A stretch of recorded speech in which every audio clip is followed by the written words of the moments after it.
Chắp đám thọt. Sao mình ối nè. Vịt ối thà mấy. Mình chùa mấy.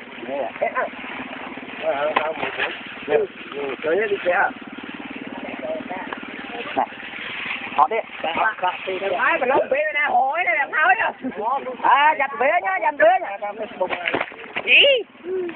Thọt vịt ối chầm tiếng chết bàn thọt đủ. Đó rồi, vịt ối sân. Mong tin chân. Đó xem đi. Không nè, không. Đây ha, thọt đủ bơi thì làm ơi. Đủ phích. Đó, bay là một ra. Thế là. Thọt nghiêm ơi, đủ phích. Cái bài thế là tuấn qua đây. Chẳng đó là một món. Ơi, vịt ối.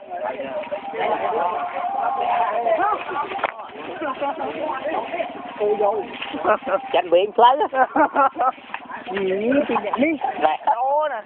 Đây là một món đây. Nè, một món. Món mình tân súng.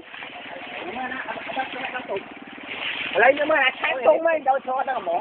Mới phải đang khai bờ. Khai mà mới tham bia khai mà.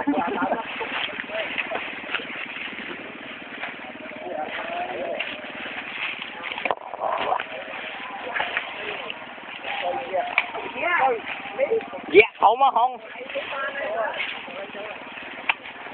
Không có ra. Không. Ở đấy không ai phục cạnh Vô biết ai. cạnh camera. Vô biết ai. Vô tiếp ra. Ấy bán nó không. Ở bông nhà rím ơi.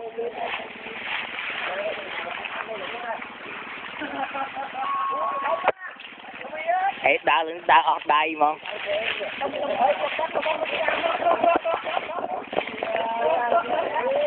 Làm bên cam thì là khỏi màu không? Yes. Thích hai cho hai màu ấy. Đây là bố. À. Bây giờ phải ra. Ôi, chỉ thằng ấy với. Thằng ấy số phạch bọc kia. Bà dương thằng đó không?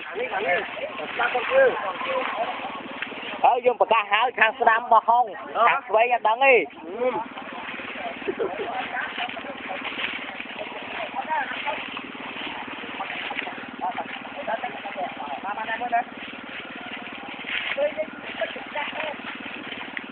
Trong cây lá to mà Việt Nam. Cây lá to, ông cô bia.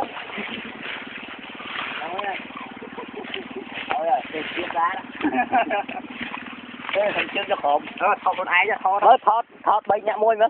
Bay ra ai môi kia. Dạ tới. Phụ phèn. Nói nha. Tại bay nhẹ bay. Bay nhẹ môi. Mà nó bấu ấy, bay nhẹ môi. Rồi thọt nè cái rồi. Bối. Tỷ. Bay. Ok. Bay nhẹ môi. Bay nhẹ môi nha. Mau đi. Monica Châu. Monica Châu cuốn nè. Bay nhẹ môi với nhỉ. Đừng buồn nhẹ môi nha. Bắt chặt thùng hắn đây. Chẳng ra. Đi nè. Môi phi bay. Bạn nào đi. Lý chẳng. Đấy. Môi. Thì lý một. Môi phi bay. Cái miệng có bia. Cha bao giờ đi trộm muối với. Bạn đi Nam nó chơi kia. Chơi Monica. Bạn miệng có bia. Nè. Không thích upload không? Mấy cái bôi thọt trên muối đấy.